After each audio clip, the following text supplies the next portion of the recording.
So the big theme here, as we all know, is this idea of the future of capitalism, where it's headed, and this idea of multi-stakeholder capitalism.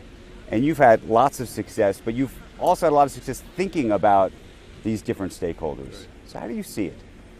So the dynamic for us is one of necessity and always has been since really the founding of Vista. And I'll unpack that a little bit. When I think about our world, I live in enterprise software. One of the dynamics enterprise software has done is created massive productivity in companies and existing businesses because it's business-to-business software. Right. That's a dynamic that created huge wealth and, for capitalists, those who held capital in those companies, and, right, of course, an opportunity to actually create income opportunities for people who work in those businesses. So that's what you're seeing. You're really seeing that disparity of income and wealth driven by the fact that technology has this massive productivity impact on these businesses. And now it's being recognized. And the recognition of it is something people say, oh my goodness, we're saying, for the first, since 1930, the biggest disparity in both wealth and income, and we have to do something about that. In the ESG initiative concept of it, the world of enterprise software, we're actually pretty good on the E side, right? We generate, we use a lot of power, and we also, have carbon footprints associated with travel. But for the most part, we're pretty clean. But it's the S part, okay? The impact of, call it, social. How do we actually make a more inclusive environment? Right. We have had to do it by necessity because we need talented people. And if you stuck to the traditional pools of people, you couldn't actually fill the roles and the jobs. I've got 75,000 plus employees. I have 5,000 open recs. If I just go to the same places everyone else has gone, I can't fill those recs. So we have always had to open up our aperture for people. Right. And so in doing so, we have the most diverse workforce in private equity, the most diverse workforce in technology by any measure, any standard and objective measure, really across the planet. But when you started doing, but when you see necessity though, was it a necessity, or did you think that you said to yourself, you know what, I want to do it differently? It's a bit of both, right? The necessity was we needed the people, and if you go to the same places, you can't find them, so where do you want to go? You go to places where you have very smart and talented people who need on-ramps into this economy.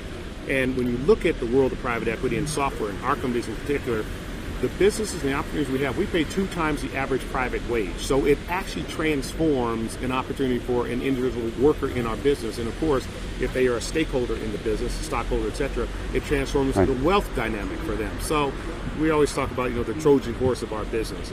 Being African American, I have the opportunity to actually think about how do I transform a community of Americans, African Americans, into this fourth industrial revolution you and I have been talking about for the last 4 or 5 years here. So, part of it's by design, and part of it is, an obligation to a great extent to actually make the changes that I know are right. Do you think these changes are happening outside of your firm? I mean, there's a lot of talk here about these things, but is there a lot of action? The good news about Davos and all its criticisms, it gives people like me an opportunity to actually connect with senior executives to affect change. So we developed a program through the Fund 2 Foundation called InternX. And the whole point, my career started at Bell Labs, 17 years old as an intern.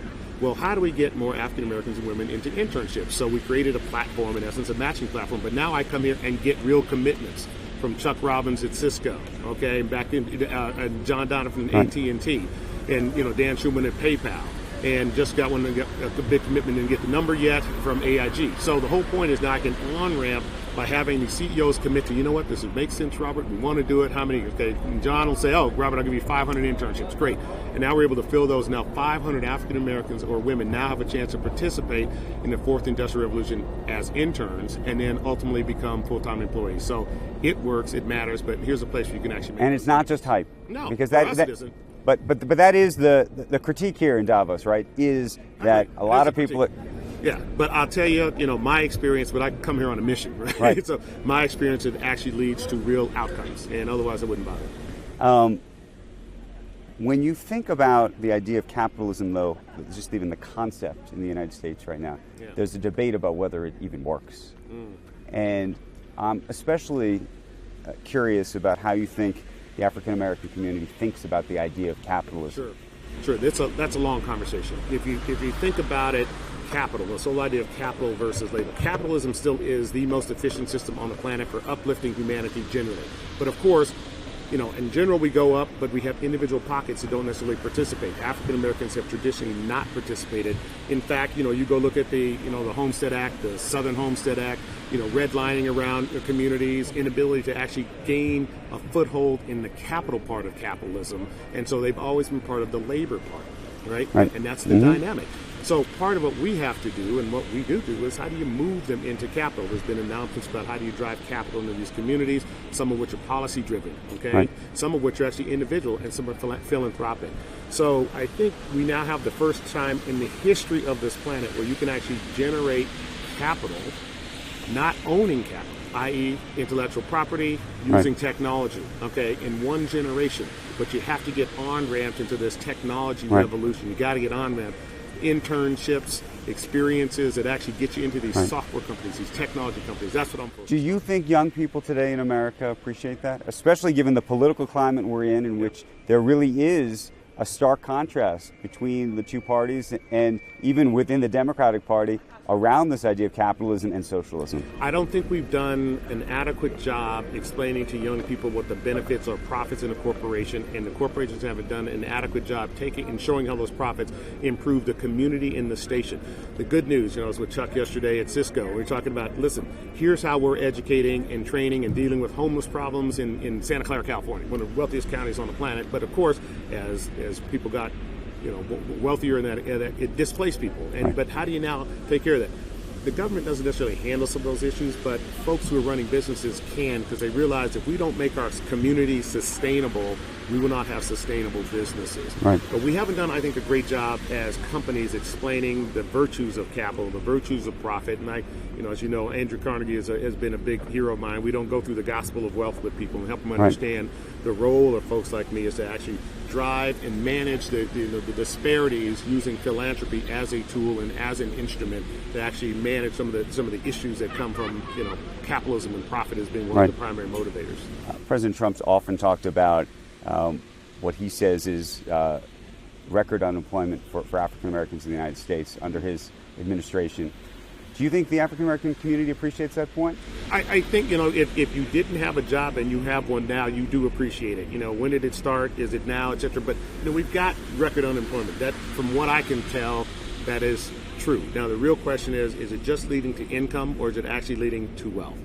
Part of when I think about it is how do you convert that income to wealth? Well, typically in America, it's been through land ownership. What does that mean? Buying a house, having to for that house to actually appreciate the neighborhoods, and being able to borrow and use the capital to send your kids to school so they have the next opportunity to increase the capital base in your family.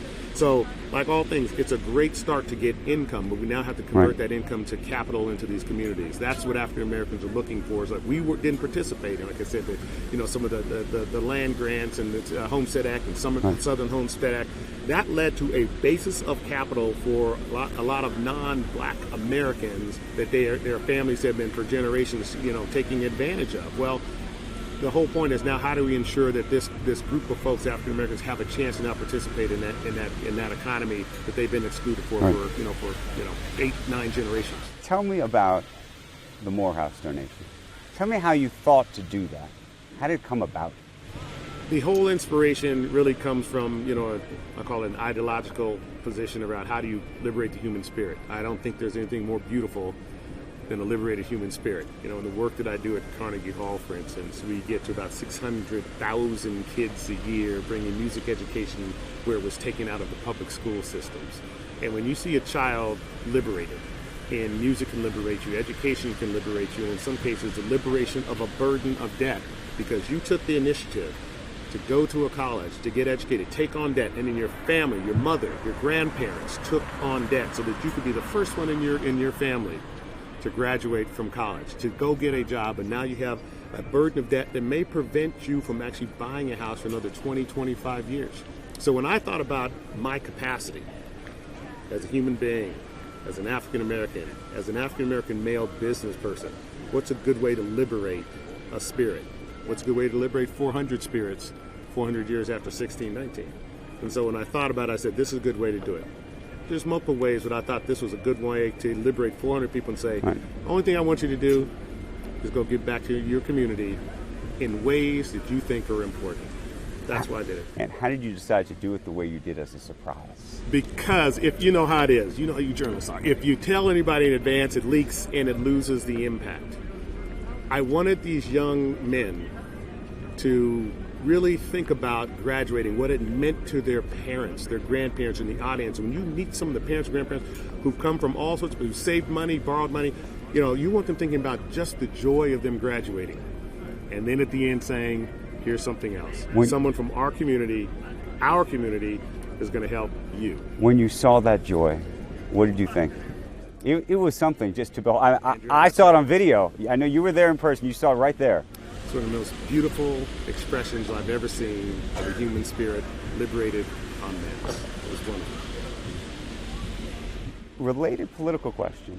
There have been some presidential candidates and other politicians who suggested that one of the things the U.S. government should do is forgive college debt across the board.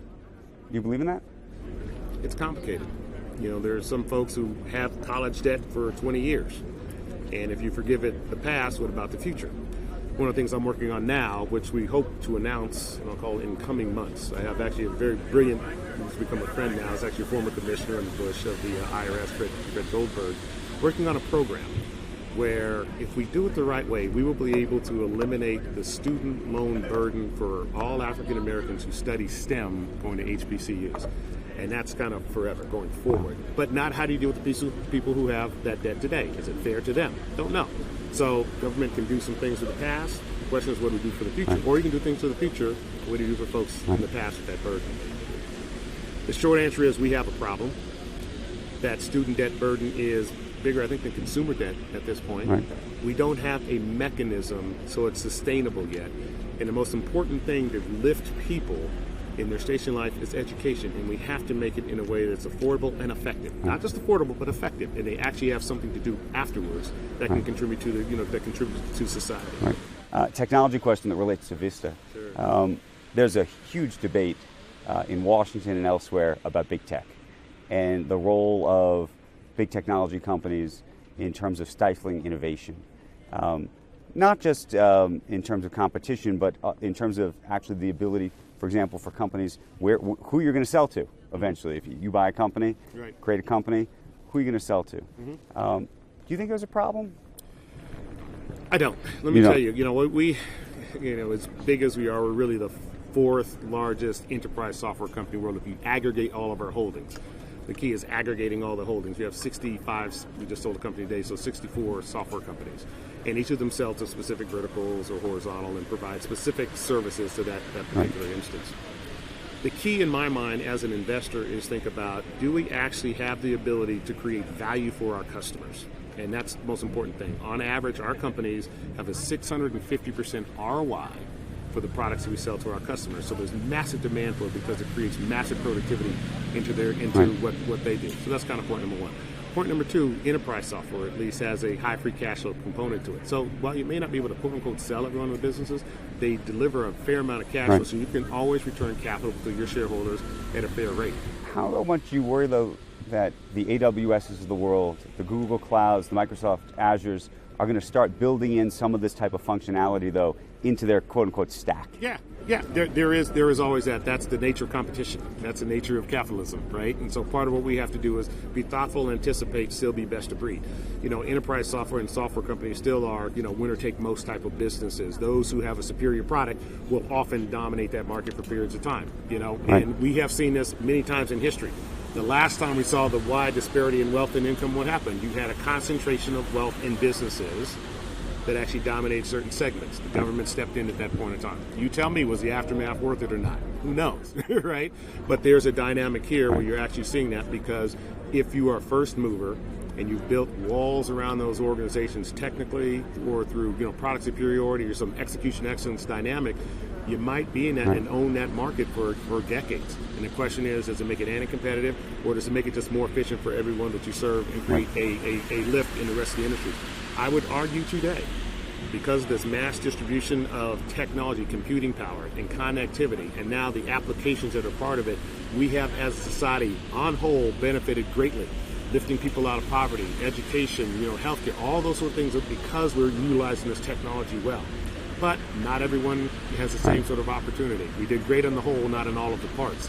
And so that's where government steps in and tries to figure out what it is the right answer. Whereas we as business people thinking about, here's a place that I can make more efficient through investing in technology and R&D. It's a complicated question, but I think, I like the free markets as the best way of the answer as opposed to regulated markets in that context. Robert Smith, you're an inspiration. Thank you, sir. Thank you. I appreciate it, really. Thank you. Go Big Red, baby. You bet. Thank you.